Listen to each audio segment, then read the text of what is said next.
लेकिन ब्राह्मण समाज के खिलाफ है तो ये माफ़ी नहीं मांगेंगे, क्योंकि जानते हैं कि इनके खिलाफ कोई कार्रवाई नहीं हो सकती। मैं समझता हूँ इससे ज़्यादा घटिया और मानसिक दिवालियापन का और ये समाज को बांटने का ये पूरा प्रयास कर रहे हैं, जो ये समाजवादी पार्टी हमेशा से करती रहती है। मुख्यमंत्री मुलायम सिंह यादव मेरे भी कभी मुख्यमंत्री रहा करते थे, उनका क्रियाकलाप नहीं कराया गया अखिलेश यादव के द्वारा, ना तो 13वीं की गई, ना तो भोज दिया गया। हर कहीं से इनके ऊपर FIR कराना चाहिए, क्योंकि इस बयान से एक व्यक्ति की नहीं पूरे समाज की भावना आहत हुई है। क्योंकि ये तो ऑफिशियल प्रवक्ता है, इनको तो मालूम होना चाहिए कि पार्टी का क्या हेड है और क्या बोलना है। तो PDA बना लें, चाहे ब्राह्मण ठाकुर को ले लें, किसी को भी ले लें। उत्तर प्रदेश में योगी जी के रहते हुए आदरणीय प्रधानमंत्री श्री नरेंद्र मोदी जी के नेतृत्व में कभी भी जीत नहीं मिलेगी, ये नाक रगड़ ले।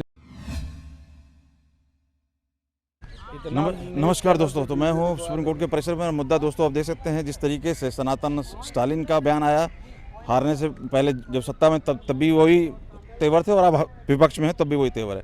और उधर एक राजकुमार भाटी यूपी से जिस तरीके से लगातार ब्राह्मणों को कोसने का काम किया जा रहा है लगातार। अब तो इन्होंने एक तरह से शिशुपाल की जैसे बात थी कि 99 तक माफ़ है, कुछ राजकुमार भाटी की भी वही हालत है। लगातार इनका अगर सिलसिला इनकी दिखी जाए तो ये लगातार नेशनल चैनल पर बैठ के क्या क्या उलझुल बातें करते हो। अब तो इन्होंने एकदम सीमा पार कर दी है और वैसा तक बता दिया है। और उसके बाद अब कह रहे हैं कि जी मेरी क्लिप को काट के दिखाया, मतलब वैसा ना दिखाओ, उसको काट देना चाहिए था। एक अब जब इस तरीके की चीज़ शुरू हो गई तो लगातार उनकी पिछली वीडियो एक शेयर की जा रही है, इसमें एक कहा गया है कि ये साहब कहते हुए नजर आ रहे हैं कि दलित घर से निकलता है झाड़ू और ये सब लेके सफाई करने के समाज में, और जब कोई ब्राह्मण निकलेगा, कोई पंडित पुजारी निकलेगा तो वो पोथी दाम के निकलेगा और जाके उलचुल भविष्यवाणी करके बेवकूफ़ बनाएगा और घर भरेगा। तो कहीं ना कहीं मंशा जो है इनकी वो बहुत मतलब किसी भी तरीके से नीचा दिखाने की ब्राह्मणों के ऊपर। और इस तरीके की राजनीति से, इस तरीके की बात से किस तरीके की राजनीति हुई और क्या फ़ायदा होने वाला, उसी में एक प्रयास करते हैं हमारे साथ सीनियर अधिवक्ता का सुप्रीम कोर्ट में विशाल जी। शुरू करते हैं सर, कैसे देख रहे हैं इनके बयान लगातार सीमा पार करते जा रहे हैं? देखिए, बहुत ही संवेदनशील बयान है और जिस पार्टी से ये बिलोंग करते हैं, मुझे कहते हुए कहीं भी अतिशयोक्ति नहीं हो रही है कि उस पार्टी के लोग इसी तरीके की मानसिकता रखते हैं और ऐसे ही बयान देते हैं। जिस तरीके से एक पर्टिकुलर कास्ट को कई दिनों से टारगेट किया जा रहा है, चाहे वो JNU के अंदर हो, चाहे तमिलनाडु के अंदर हो, चाहे इनके द्वारा हो, वो बहुत ही संवेदनशील है, बहुत ही गलत है और गरिमा के खिलाफ है। और मैं चाहता हूं कि समाजवादी पार्टी के लोग अगर अब इनके ऊपर कोई एक्शन नहीं लेते हैं तो मैं मानता हूं कि 2027 में ब्राह्मण समाज को भी इनके खिलाफ एक्शन लेना चाहिए और समाजवादी पार्टी से इतर जाकर वोट देना चाहिए। अगर ये मामला किसी और कास्ट का होता तो अब तक समाजवादी पार्टी के ऑफिशियल हैंडल से न्यूज आ गया होता कि इनको माफ़ी मांगनी चाहिए, इन्होंने गलती से कह दिया है। लेकिन ब्राह्मण समाज के खिलाफ है तो ये माफ़ी नहीं मांगेंगे, क्योंकि जानते हैं कि इनके खिलाफ कोई कार्रवाई नहीं हो सकती, SC ST में एक्ट में केस नहीं हो सकता और समाज इनका विरोध नहीं करेगा। तो कहीं ना कहीं ये बहुत ही गलत बयान था। मैं मानता हूं कि इनके ऊपर कार्रवाई होनी चाहिए। अगर अखिलेश यादव कार्रवाई नहीं करते हैं तो कम से कम पूरे भारत में जितने लोग हैं हर कहीं से इनके ऊपर FIR कराना चाहिए, क्योंकि इस बयान से एक व्यक्ति की नहीं पूरे समाज की भावना आहत हुई है और पूरे समाज के लोगों के पास अधिकार है कि वो अपने अपने क्षेत्र में इनके खिलाफ FIR दर्ज करा सकते हैं। चाहे गुजरात हो, चाहे तमिलनाडु हो, चाहे मध्य प्रदेश हो, चाहे उत्तर प्रदेश हो, चाहे बिहार हो, चाहे दिल्ली हो, चाहे पुडुचेरी हो, चाहे हिमाचल प्रदेश हो, चाहे जम्मू कश्मीर हो, सब जगह से FIR हो सकता है। FIR कराना भी चाहिए, क्योंकि इनके इस बयान से बहुत ही पब्लिक सेंटीमेंट आहत हुआ है। और मैं बता दूं आपके चैनल पे, तो जो ये कोशिश की जा रही है पिछले कई दिनों से कि सनातन को खत्म कर देंगे, ब्राह्मण यूरेशिया चले जाओ, आर्य देश बना लो, ये कोशिश कहीं से भी सफल नहीं होगी। जो इनको खत्म करने की कोशिश करेगा वो खुद खत्म हो जाएगा, ये कभी नहीं खत्म होंगे। एक लाइन सर, कैसे देख रहे हैं इस बयान को, इस तरीके से ब्राह्मणों को? सबसे पहले आपके दर्शकों को मेरा नमस्कार। जहाँ तक इस बयान की बात है, मैं समझता हूँ इससे ज़्यादा घटिया और मानसिक दिवालियापन का एक बयान है। इससे बढ़िया घटिया बयान और कोई हो ही नहीं सकता, जो इस समाज को बांटे, हर एक समाज को बांटे, पूरे देश को बांटे। इससे बढ़ के और कोई चीज़ हो नहीं सकती। हमारे संविधान में, हमारे कानून में ऐसे लोगों के इलाज के लिए सारे कानून बने हुए हैं। इनके खिलाफ भी कविनगर थाने गाजियाबाद में एक FIR ज़रूर हुई है 196(1) में, लेकिन मेरा ये मानना है कि इसमें और भी सेक्शन लगने चाहिए और ऐसे व्यक्ति को न्यायालय को भी स्वतः संज्ञान लेके, क्योंकि ये एक वैमनस्य फैलाने का एक कृत्य है जो जानबूझकर किया गया है, जिससे समाज जो है बटे और ये अपनी राजनीतिक गोटियाँ सेकें। तो मैं समझता हूँ कि इसमें जो है, जैसा कि मेरे साथी विशाल जी ने बताया कि पूरे देश के अंदर FIR होनी चाहिए और इनको कड़ी से कड़ी सज़ा इस मामले में मिलनी चाहिए।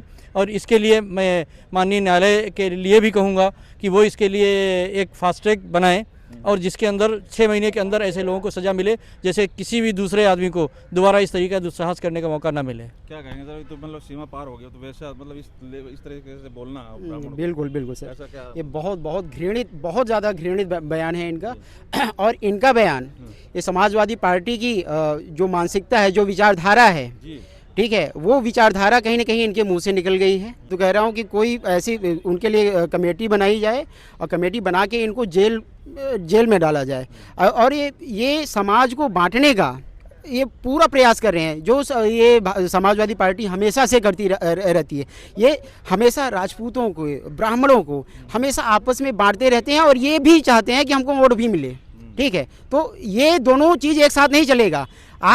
आपकी भावनाएं भी उनकी तरफ होनी चाहिए। आप कहीं ठाकुरों के लिए बोल देते हैं कि कुंडा में कुंडी लगा देंगे, ठीक है, और उसके बाद फिर कभी कभी ब्राह्मणों को कुछ भी गाली देने लगते हैं, ये है वो है, ठीक है। वो आपकी विचारधारा कहीं ना कहीं आपके योद्धाओं के मुंह से निकल जाती है, ठीक है, और वो कहीं ना कहीं समाजवादी पार्टी को ये नीचे ही गिराएगा, ठीक है। तो विशाल जी, पीडीए की बात करते हैं, क्या वो पीडीए वाला जो फॉर्मूला इन्होंने बना रखा है उससे इनका काम नहीं चलता, जो ब्राह्मणों को इस तरीके से और इस तरीके से नीचा दिखाना?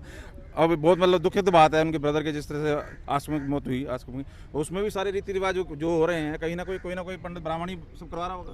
देखिए, अभी तो रीति रिवाज के बारे में कुछ नहीं बोलूंगा। हालांकि पहले मुलायम सिंह यादव जी के समय में इन्होंने 13वीं नहीं कराई थी, जो कि मुझे बहुत दुख लगा था, क्योंकि मैं उत्तर प्रदेश का ही नागरिक हूं और कहीं ना कहीं पूर्व मुख्यमंत्री मुलायम सिंह यादव मेरे भी कभी मुख्यमंत्री रहा करते थे। उनका क्रियाकलाप नहीं कराया गया अखिलेश यादव के द्वारा, ना तो 13वीं की गई, ना तो भोज दिया गया।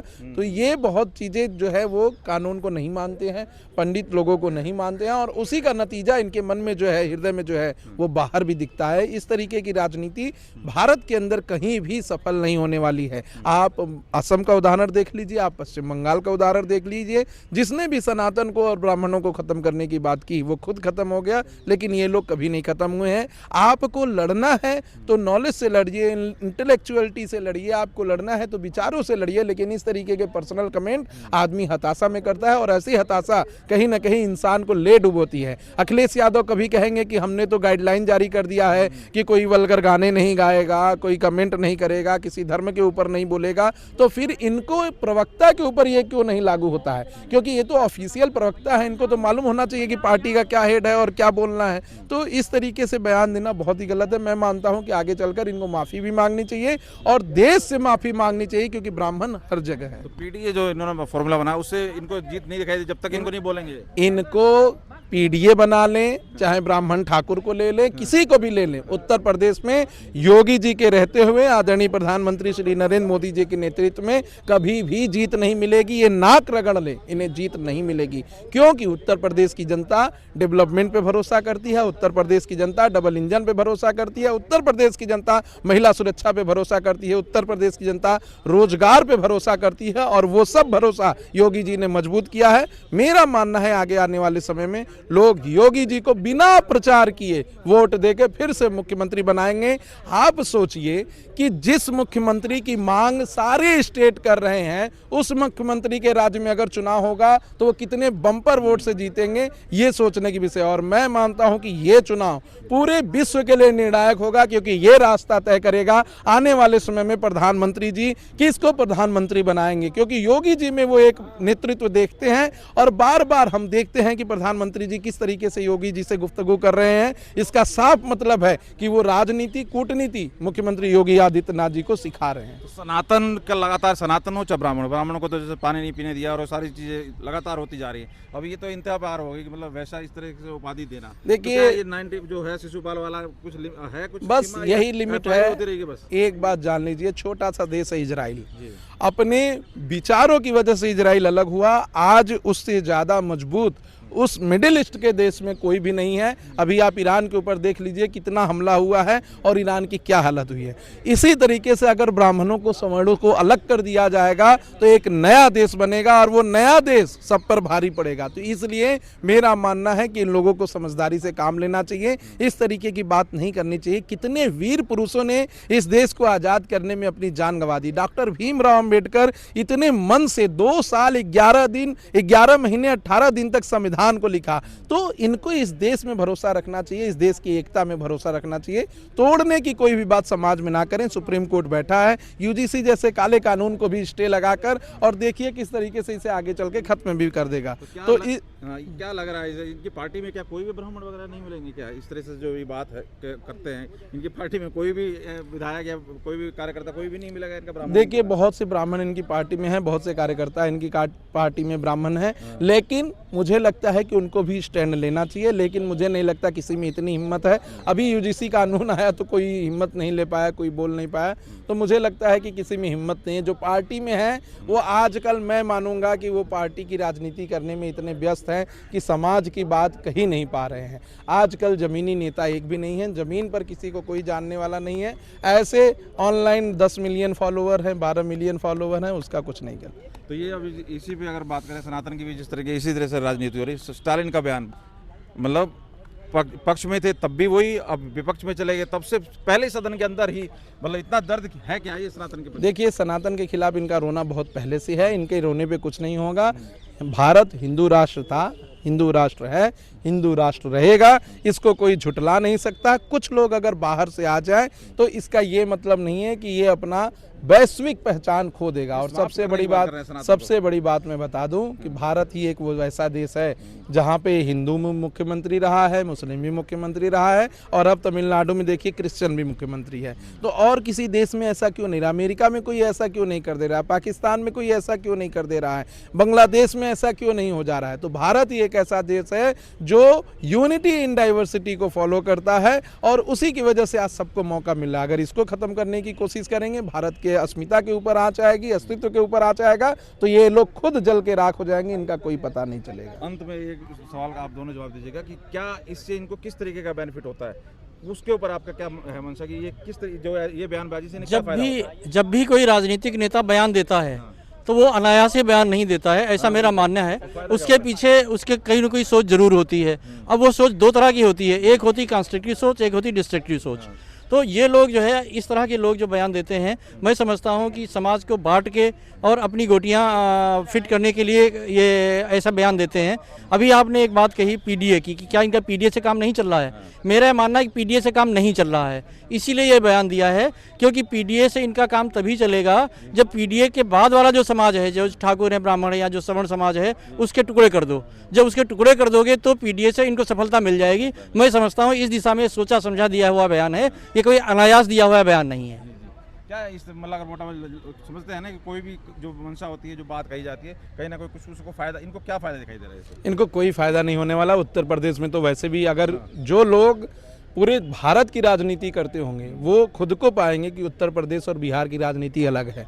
और मैं मानता हूं कि जितने लोग पूरे भारत में राजनीति करते होंगे उनको उत्तर प्रदेश और बिहार की भूमि में जाकर राजनीति सीखनी चाहिए।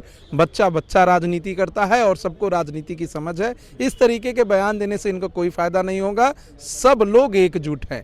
आप एक समाज में जाइए, अभी मायावती जी का कुछ दिन पहले एक बहुत बड़ा सम्मेलन भी हुआ था, वहां पर उन्होंने समाज को चेताया था कि आप जिस सामाजिक संरचना में रह रहे हैं, अपने पड़ोसियों के साथ कोई मारपीट मत कीजिए, दूसरे के चढ़ावे में आकर किसी के ऊपर फर्जी एफआईआर मत कराइए, क्योंकि ultimately at the end of the day आपको उसी समाज में रहना है। अगर उस समाज से आप बैर ले लेंगे तो आप कहीं भी आगे नहीं बढ़ पाएंगे। और ये एक क्लियर मैसेज था चंद्रशेखर रावण को, जो हमेशा से उकसाते हैं दलित समाज के लोगों को सवर्णों के खिलाफ, और मुस्लिमों के खिलाफ उनकी जुबान पर ताला लग जाता है, टेप लग जाता है और मुंह जग से लगता है कि कोई सील दिया है। तो कहीं ना कहीं ऐसे में सबको समझना चाहिए कि आप अपने सामाजिक संरचना को बनाकर रखें। आप ऐसे समाज में रह रहे हैं जो संविधान से चल रहा है, और डॉक्टर भीमराव अंबेडकर ने जो संविधान दिया है वो समाज को तोड़ने का नहीं, जोड़ने का संविधान दिया है। जुड़ के रहिए, अच्छे रहिए, नेक रहिए, आगे बढ़िए। बहुत बहुत धन्यवाद। तो देखिए, राजनीति कुछ भी हो, लेकिन इस तरीके से तोड़ना और इस तरीके की बयानबाजी से किस तरीके का फायदा है, आपको निष्कर्ष निकालने में आसानी होगी। अभिवक्ताओं ने अपनी बात रखी। आप अपनी राय जरूर कमेंट करके बताइए। बहुत बहुत धन्यवाद।